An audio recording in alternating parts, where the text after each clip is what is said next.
Hello, my name is Jeremy Houck, and I'd like to thank you for making the choice to join us here at the Greenbrier Church Online. Have you ever seen those little kiosks in the mall? The ones that sell cell phone accessories or shoe cleaners? A few weeks ago, Tristan and I were in Birmingham walking through the Galleria, and as we walked past one of those kiosks, there was a sign that caught my eye. The sign advertised that for only $29.99, you could buy a beautiful pair of genuine fall pearl earrings. I stopped and circled back to the sign to make sure that it said what I thought it said. And sure enough, there it was, advertising genuine fall pearl earrings.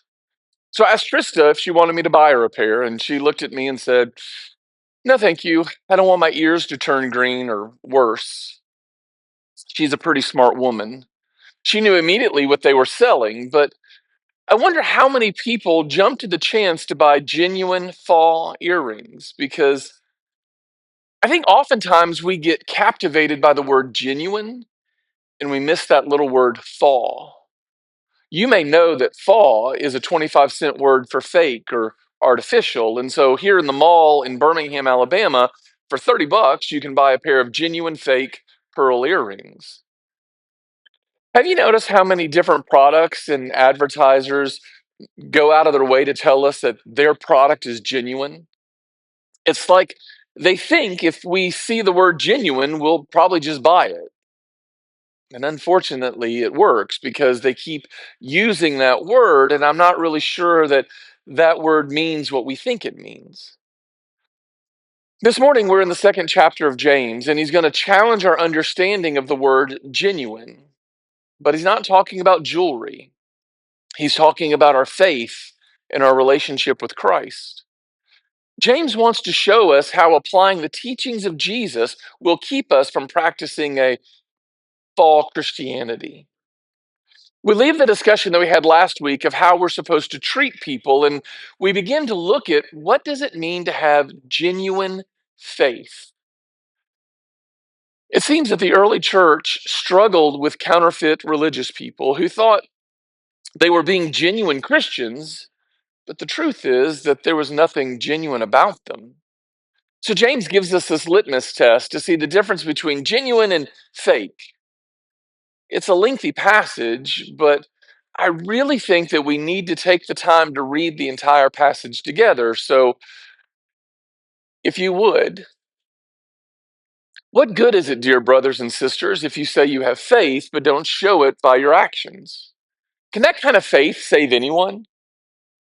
Suppose you see a brother or sister who has no food or clothing and you say, "Goodbye, have a good day, stay warm and eat well." But then you don't give that person any food or clothing. What good does that do? So you see, faith by itself isn't enough. Unless it produces good deeds, it's dead and useless. Now, someone may argue, some people have faith, others have good deeds. But I say, how can you show me your faith if you don't have good deeds? I will show you my faith by my good deeds. You say you have faith, for you believe that there is one God. Good for you. Even the demons believe this, and they tremble in terror. How foolish. Can you see that faith without good deeds is useless? Don't you remember that our ancestor Abraham was shown to be right with God by his actions when he offered his son Isaac on the altar? You see, his faith and his actions worked together. His actions made his faith complete. And so it happened just as the scriptures say. Abraham believed God, and God counted him as righteous because of his faith. He was even called the friend of God. So you see, we are shown to be right with God by what we do, not by faith alone. Rahab the prostitute is another example. She was shown to be right with her God by her actions when she hid those messengers and sent them safely away by a different road. Just as the body is dead without breath, so also faith is dead without good works. James believes that faith is a verb, faith is an action word.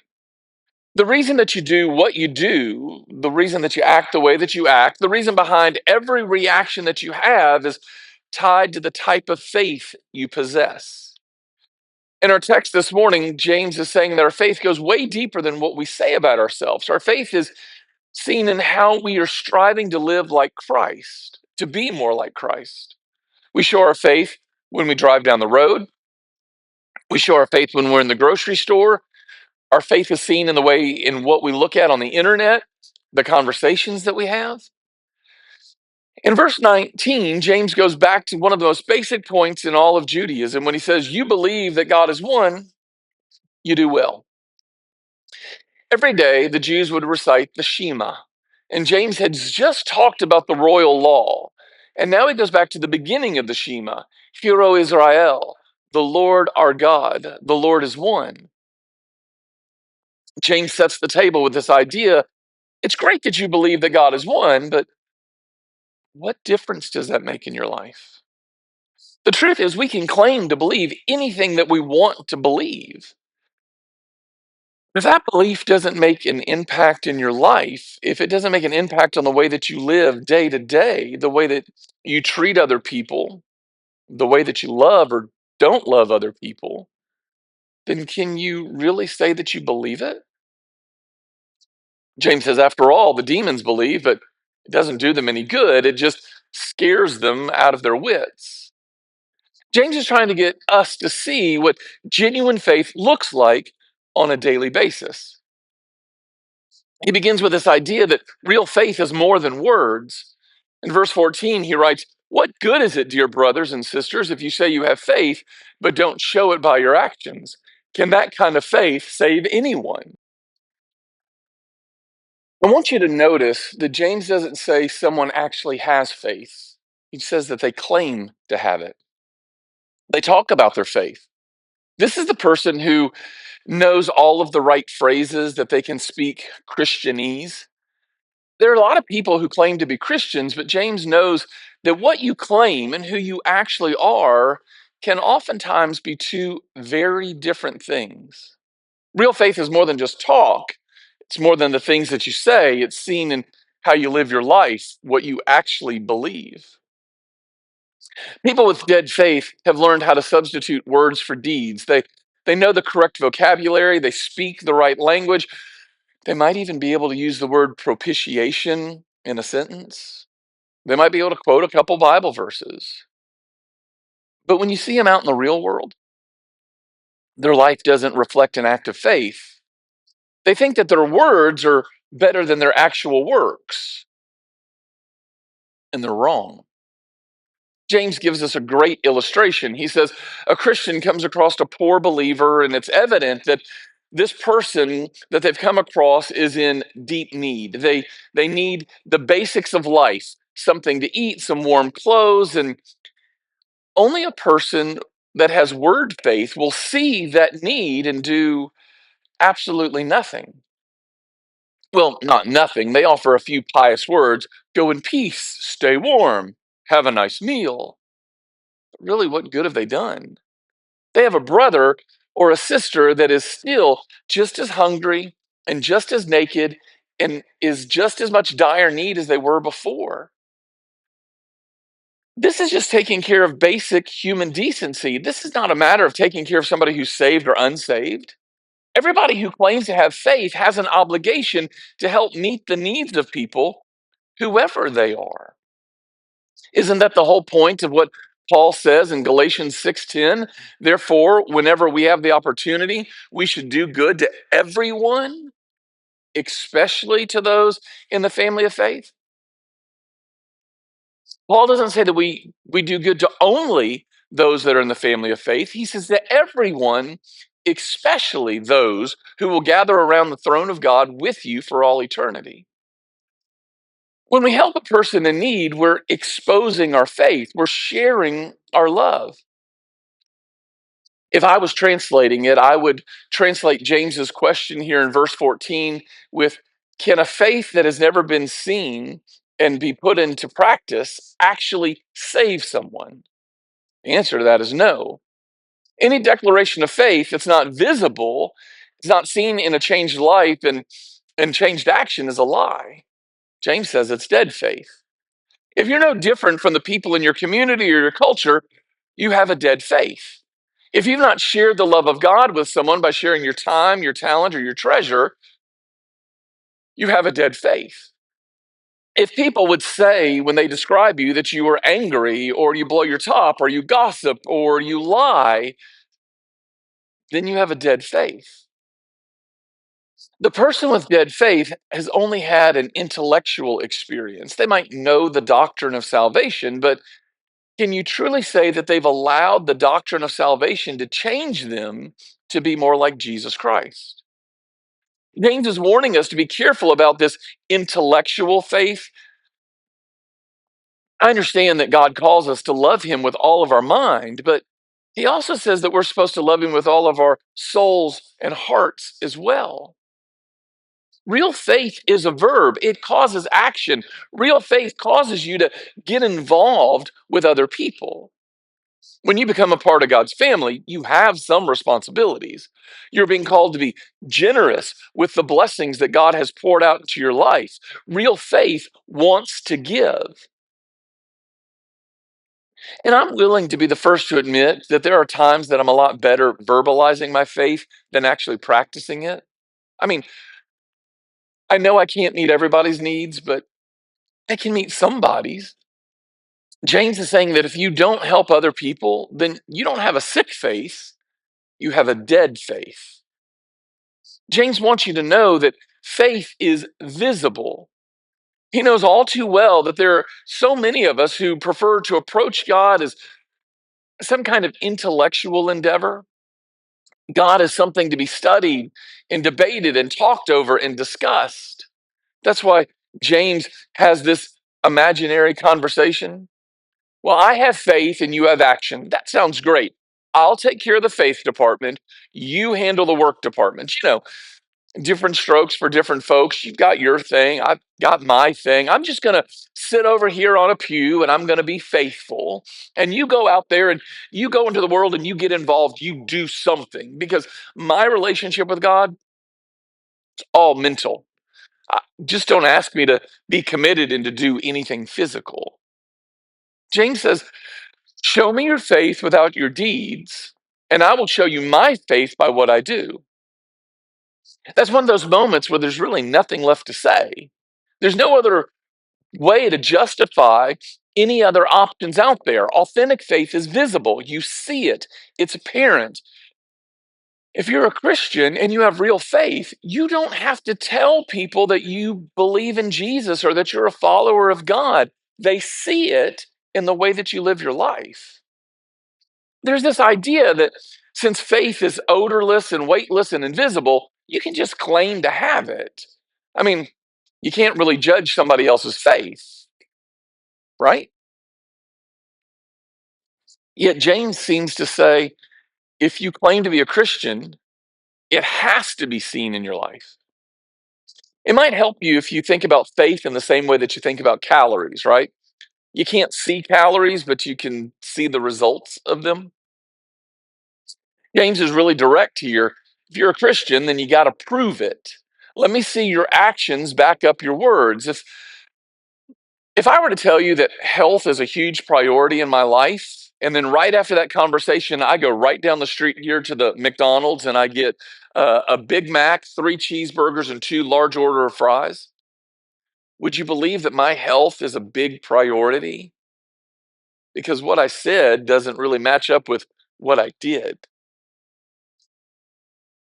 James is telling us that you can't claim that the creator of the entire universe has entered into your life if there's not any noticeable change. Just because you grew up going to church 3 times a week, you went to every gospel meeting, every vacation Bible school, doesn't mean that you're exempt from showing change in your life. Real faith is something that you point to, something you see in someone else's life. James says, show me. If you claim to have faith, you have to prove it. Because there are an awful lot of people in our community today that have really strong beliefs about God, the Bible, Jesus, and they're going to miss heaven by 18 inches. You see, they've got it all in their head, but they've never allowed that information, that belief in their head, to go down to their heart. They say, I believe in God, big deal. Everybody believes in some kind of God. I mean, how do you have creation without a creator? But believing is not enough. Real faith is so much more than just saying, I believe. There's so much easy believism in our culture. I mean, a lot of people claim to have a belief, but how many people allow that belief to change their actions and their reactions in their life? You can't have real faith without movement. And finally, James says you need to understand that real faith, it's a verb. One of the gifts that the millennial generation is giving to the church is their ability to point us back to what really matters in life. I was reading this blog from a 20 something, and they were talking about how heartbroken they were with their local church. They sat down and added up the amount of hours that their church family spent doing church type activities, Bible studies, worship services, small groups, social functions, prayer groups, meetings, committee meetings about how they need to reach out to their community. And then they added up how many hours their church actually spent serving the needy and the struggling in their community. And they said their heart was broken because there's all of this talk, all of this planning, all of this conversation, and very little action. Our millennials, the next generation, has heard us tell them to go out and make their faith a verb. They have heard the Bible classes and the sermons from Matthew 25, where Jesus says, "Whatever you do to the least of these, you have done to me." And they desperately want to go out and live their faith. That's the heart of what James is saying here. You do have to take some time to talk and to plan, but you've also got to go out and do something, anything. I'm so grateful for this generation that's coming up and their desire to take God seriously, to develop a living and acting faith.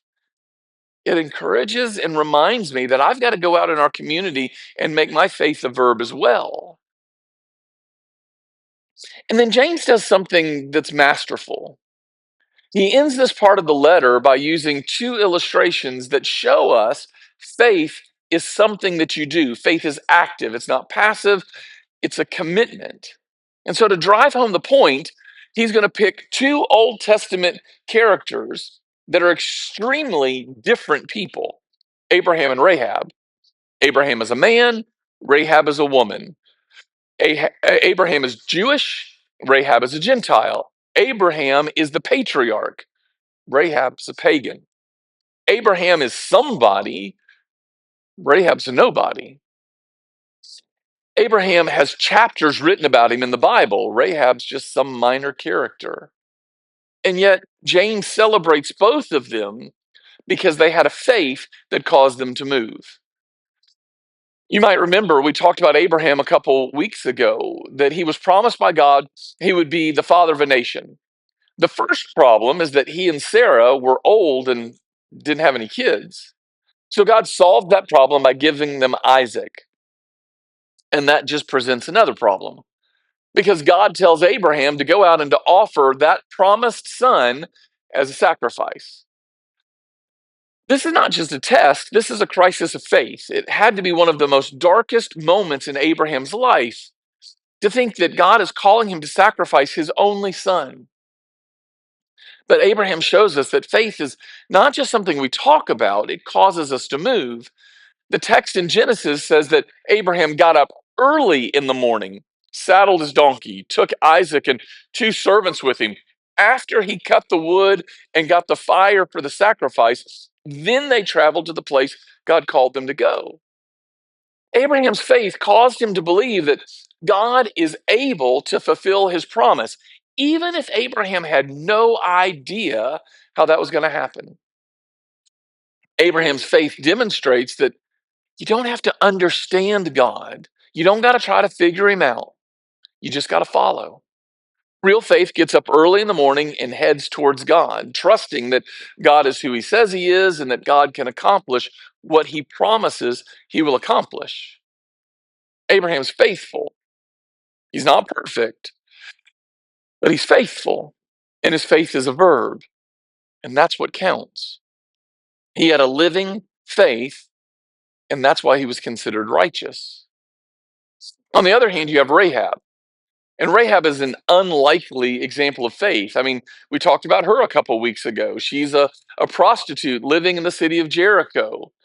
You might remember that two men were sent to spy out the city, and somehow they end up in Rahab's house. When the king of Jericho hears about the men, he sends troops to Rahab to find them, to capture them, to interrogate them. But Rahab lies.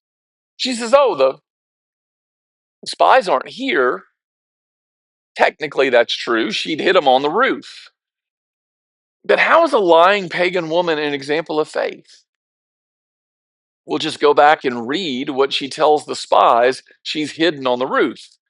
She tells them, "I know that the Lord is God, the God above heavens and the earth." And this newfound faith caused her to move, even if her actions risk her own life.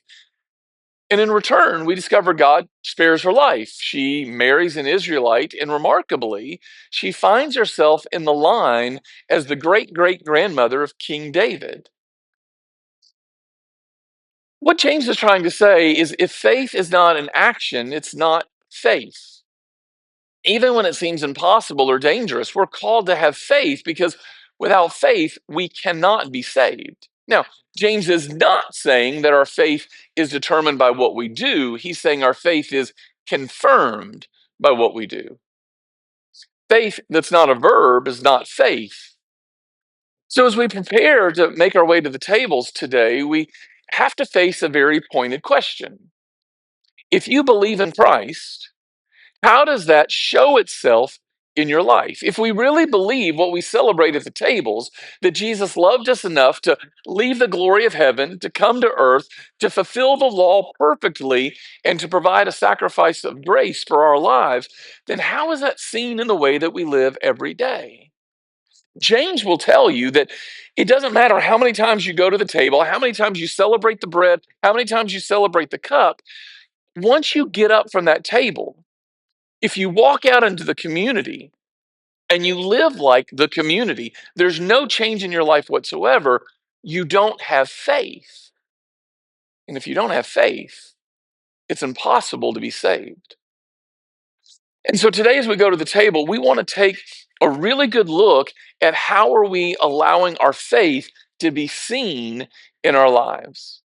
How is our faith evident in our conversations? How is our faith evident in the decisions that we make? How is our faith evident in our place of work or what we do for entertainment or where we go and spend our time? Because faith is a verb. Faith calls us to action. And as we go this week, it's my hope and my prayer that everyone who hears my words today will believe what James is saying and will begin to live out their faith in a way that will cause others to see and to notice and to recognize that there is a God and he loves you very much. I hope you have a wonderful week, and I look forward to seeing you very soon.